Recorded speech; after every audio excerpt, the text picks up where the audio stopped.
Hey, what's up, lightboltjoe here. Today we're going to discuss the 2005 TV film, The Muppets Wizard of Oz. So this came out May 2005. I remember it was a Friday night. My brother and I were bowling. We were on a league at that point. I was so excited to go home after the various rounds, various games we had to play. And then we get home and we had a fun time bowling, mind you. And I was so pumped, and our opposing team was just so fun, and I've never seen them since, and I don't even remember their names. It was two guys, and they were just so cool. I don't know what school they went to. I can't remember their names, but I remember we just always had a great time bowling with them. They were just so fun. Bowling was fun, man. I miss bowling. Anyway, we get home, watch it, and I was so disappointed. And I was like, bro, what is this? And then years later, I tried it again, and I'm like, bro, what's going on? And then here we are. This is the third time I've seen this film since 2005 because it's not good. And it's unfortunate because puppetry is great. Okay? This is the last technical production that the Jim Henson production company did. Like, Muppet-wise, because then, like, Disney, like, kind of took over after that.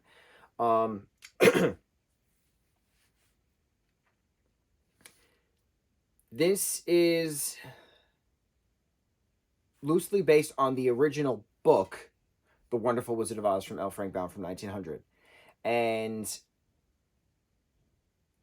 also loosely based on the movie The Wiz, which makes no sense because it's strange that you're putting the two together and not taking into the 1939 cult classic film, which is the musical, which was the original musical, which technically wasn't even the original musical, because the original musical was like 1901, like a year after the book came out, something like that. So, and then there was like a silent film in the 20s, I believe, and then like 39 is like when the ruby slippers were made for the movie, stuff like that. So in the original book, Dorothy gets the shoes from the Wicked Witch of the East, and they're silver, have magic powers, etc. There's this, flute thing that she can play to, like, get some field mice going. It's a whole story arc with this queen mice, and her mice friends can help them, and they help them with the poppy field. So Rizzo and his rats play the Munchkins, but also play the field mice as the Munchkins, and that story arc goes through with them being saved from the Poppies, which is actually a nightclub. The Wicked Witch of the West is controlling the monkeys, the flying monkeys, who are all biker gangs, which again is reminiscent to the Wiz, with a cap. And the magical cap, whoever owns the magical cap, whoever wears the magical cap, controls the monkeys. And so Dorothy then defeats the witch. She gets the cap. She therefore controls the monkeys in the book. And then in this film, they do the same thing. Ashanti plays Dorothy. She gets the cap, the biker hat. She controls the monkeys, and then she gives the hat to the monkeys to, be their own leader. But the monkeys, the biker gang, is a lot of characters from Up at Treasure Island. So, like, Angel Marie is in it, and I do appreciate that certain older characters are brought back for this. But still, like, it's just so boring, and it's so slow, and it's so droll, and it's horrible CGI, atrocious CGI. I don't know, man. The music was boring. It was just not fun. It's not magical. And you're going to Oz. It's magic, right? Dorothy's got magic shoes on. There's witches who can do magic. The Wonderful Wizard of Oz can do magic, even though it's illusion, but it's magic, right? I like that everybody wears the green glasses in Oz, like the Emerald City, just aspect of Oz. They took about the 4 different lands, kind of, not by name, but roughly. There's Munchkin Land, there's Gillikin, there's Quadling, and there's Winky. It's only really Munchkin Land that's there. The only thing that's named. The other ones are referenced as north, south, east, and west, but those are the 4 lands. So, I don't know. If they wanted to do it just as an adaptation of the book, why bring elements of the Wiz into it? It's not it's not its own thing then. It's just another duplicate. So this is the Muppets version of The Wiz and the Muppets version of The Wizard of Oz, the book, smooshed together. If they wanted to do the Muppets version of The Wiz, fine, do the Muppet version of The Wiz. If they wanted to do the Muppet version of the book, fine, do the Muppet version of the book. Why are you combining both? It was just strange. It was very strange. I don't know. Like I said, puppetry was fine. I love the character design of Kermit as Scarecrow, Fozzie as Lion, Gonzo as Tin Thing. I thought that was fine. But like going into different iterations of Oz stuff, right? We had a whole monologue of reviews in regards to the 14 original Oz books. We were hesitant in reading the Gregory Maguire Oz books, the 4 books in the Wicked franchise. I do want to read them before the film adaptation of the Broadway show comes out, which is based on Gregory's original book, Wicked, which is based on L. Frank Baum's original book, The Wonderful Wizard of Oz. So I can't wait for the movie musical to come out, because the Broadway show is phenomenal. And I remember the book being really good back when I read it, way back in the day, back when I was a teen. I haven't read it since, but I'm thinking on different Oz iterations. That was the point of all of this. The best one I've seen to compare to the source material is Return to Oz, the 1980s cult classic film. It's because Dorothy's an actual girl. The actress whose name I can never remember.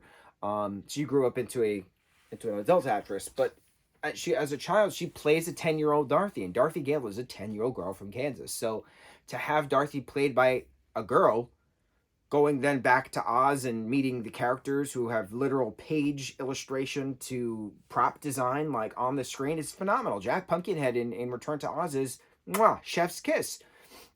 The true inspiration of Jack Skellington, Tim Burton's Jack Skellington, the Patchwork Girl of Oz, is a true inspiration of Tim Burton for Sally, right?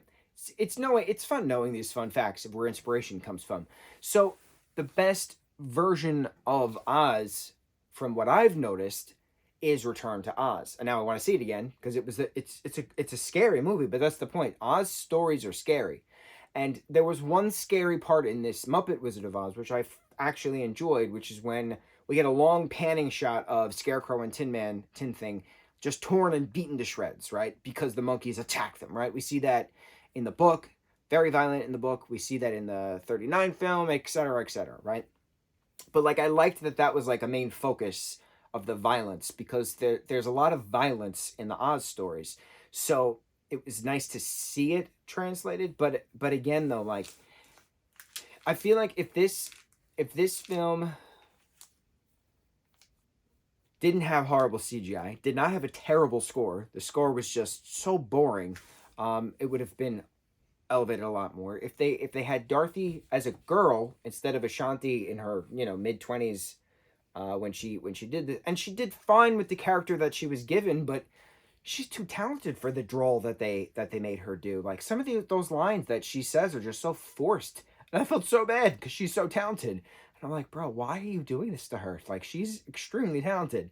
Do not give her this crap part. It felt like community theater. It felt like bad community theater, and it shouldn't have felt that way when you have these big stars. Queen Latifah plays Aunt Em. It just didn't work. The story that we were given, the clunky, there we go, clunky and wonky, that's what I was trying to say, it came out clunky. The clunky dialogue that we got, it just didn't work, and that's why it didn't work with audience. That's why it didn't work with critics. It was so boring. It was like watching paint dry. It's unfortunate because that's not what the Muppets were. Muppets were magic. Muppets were real. Muppets were tactile. You could hold them, right? You had your Muppet. Animal was in this for half a second. It's like it was an hour 40-something long movie. I don't know, bro. So that concludes the 2005 conversation of the Muppets Wizard of Oz. We're now going to talk about something. I forget what's after that. And it's interesting that we've now had 3 Muppet movies. 99's Muppets from Space, 02's Kermit Swamp Years, and now 05's The Muppets Wizard of Oz, which just are not on par with what Muppets were. And it's not even a bitter old man shaking his cane, get off my lawn kind of a thing, the good old days. And I know I referenced nostalgia a lot within the first couple of reviews we did on this Muppet Marathon, but it's not even about nostalgia at this point. It's about quality.